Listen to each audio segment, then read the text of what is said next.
Tiffany Davis.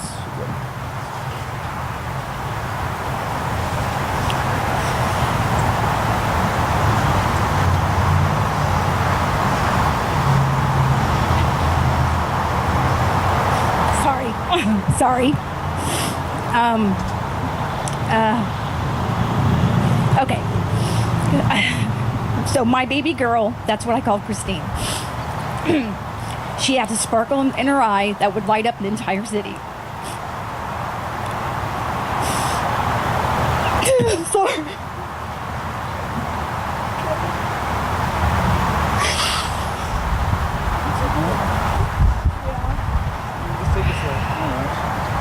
Sorry, everybody. Her smile would fill your heart full of love. Her words would wash over you, making you believe in yourself and how much she loves you. I always knew Christine was a gift from heaven. I would always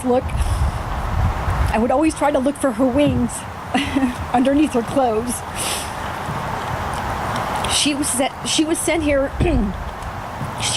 to rescue friends, family, women from abuse and eating disorders. She would nurture and love them, putting them back together so they would have a better life. I am one of those rescues.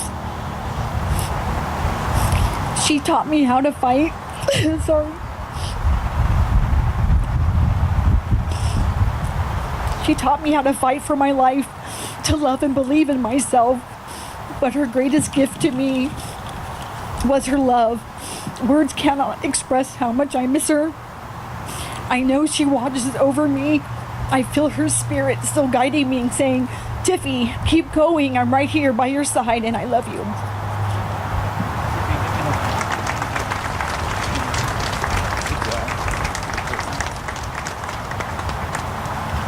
Jolie, are you next? Jolie.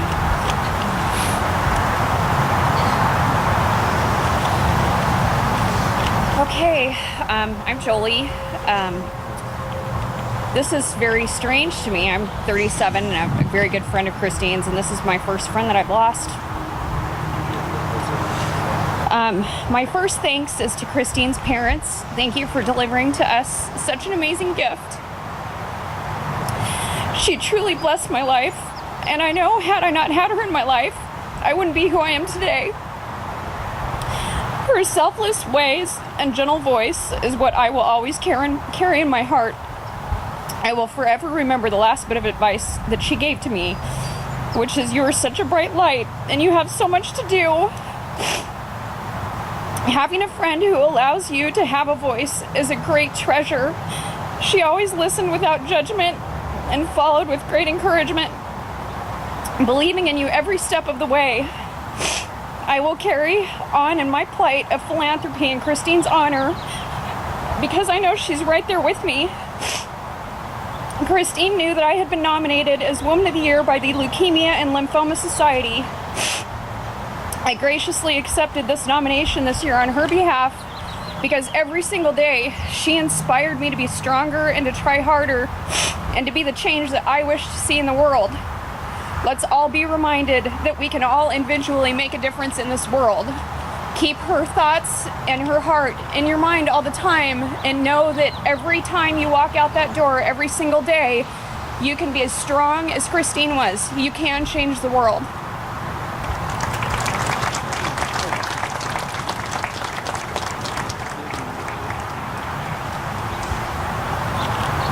Sydney's up next. There you go.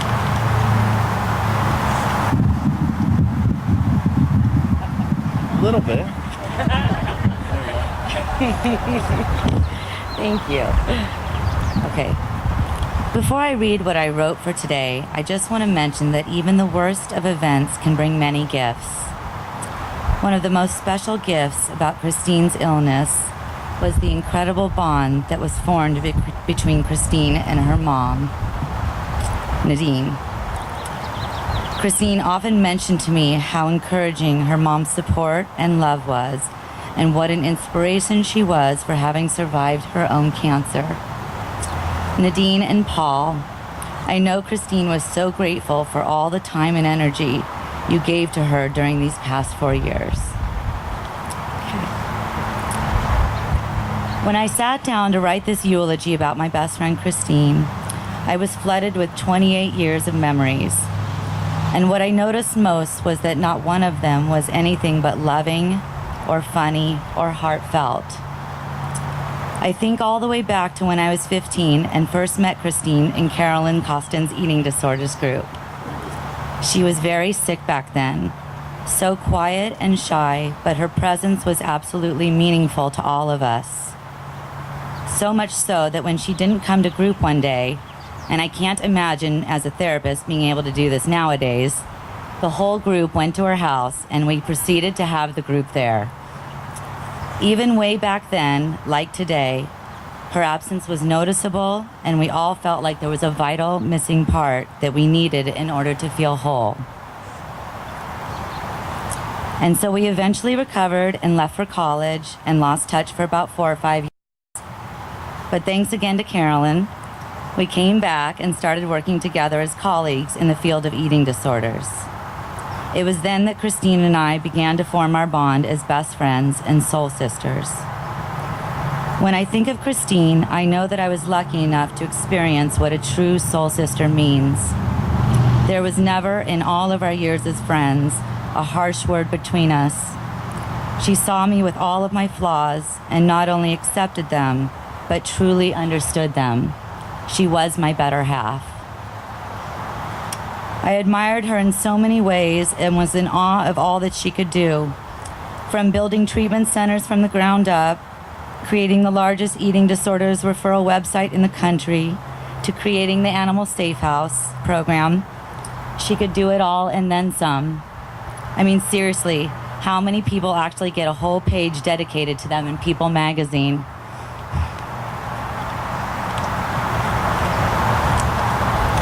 But the qualities that mattered most and that are the reason for why we are all here today were her absolute kindness, generosity, and loving heart. Everyone here today knows what an amazing person she was and that she touched so many people in so many different ways. In all of my years, I know I have never met anyone like her. There wasn't a person who met Christine who didn't like her. My only wish for her now is that she has the peace and contentment that she so greatly deserved. Here's some of what I will remember and miss most about her. Running away from the craziness in Montanito with her wheat thins in hand and hiding out in the treehouse. Shopping for hours and never getting tired of it or her. Being able to lie down on a bed together and talk forever while reading magazines and watching trash TV. Going away every year for girls' weekend around our birthdays and just laughing the whole time. Having a complete sense of safety because she was one of the most empathic and trustworthy friends I've ever had. I will always love and remember Christine with a pure smile on my face and in my heart. I say goodbye to her with a quote from one of my favorite artists, Brian Andreas. I carry you with me into the world, into the smell of rain and the words that dance between people. And for me, it will always be this way, walking in the light, remembering being alive together.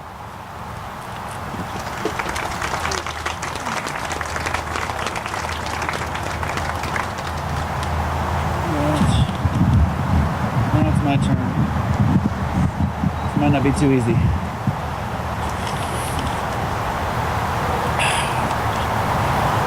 There might be long pauses, but I'll pull it together. First, I want to start out by saying thank you to everybody, not just for today. I mean, a lot of effort went into putting today together, but and for all of the support that we had throughout this entire journey. There's a lot of support. At times, it was almost too much because I couldn't handle it all, and I had to tell people, you know, I can only handle so much at once. But it came out, you know, that I knew there was a lot of people supporting us, even though we couldn't accept the support from everybody. And I just wanted to say thank you from both of us.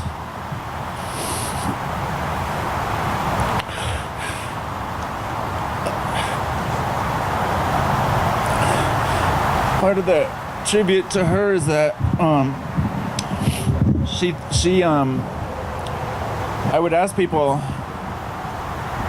can you please give us a little space, a little time, because I'm just too busy. I can't handle responding to everybody. And I'd always get this response back.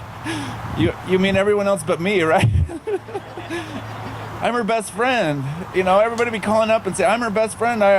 You don't mean me, right? And it's really a testament to her and the way that she connected with everybody and how everybody felt so close to her. And, you know, that's an amazing accomplishment to have so many people thinking they're her best friend. It was a little overwhelming at times, but it was very special, and it just kind of blew me away that. So I'd always have to say, yeah, I meant everyone else but you. So, you know, you think about cancer and you think about just the negatives, and there's actually some good that came out of this. And that she always wanted to have a good relationship with her mom and her sister and her whole family, and everybody got really close throughout this whole thing, I think. And it was something that she always wanted, and in a way that couldn't have happened in any other way. It just brought everybody together, and everybody got really close, and we took trips together that we weren't able to organize before this all happened, and everybody communicated really well. And you know, even at the very end, it was so special because I didn't know if everybody wanted to be there when she passed away, and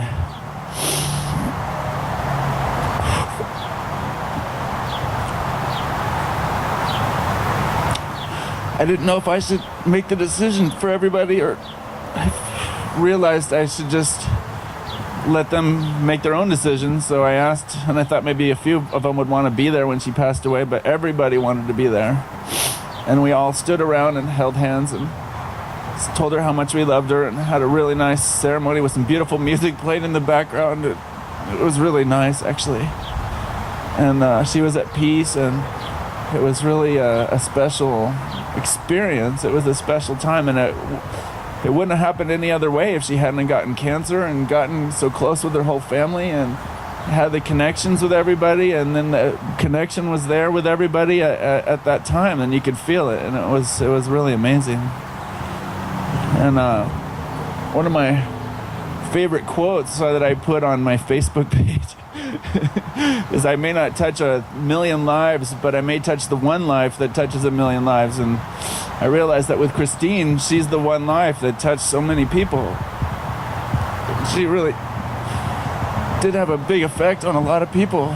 You could hear by what people were saying today, and I hope that people take some time to listen to the videos on the inside the building there too. There's more, and there's her talking directly also. So I said she did touch 1,000,000 lives. She touched my life. We love you, and I love you. A lot of love. I love you, Christine. Thank everybody for coming. I'll be around if anybody wants a hug or wants to talk. And that's it.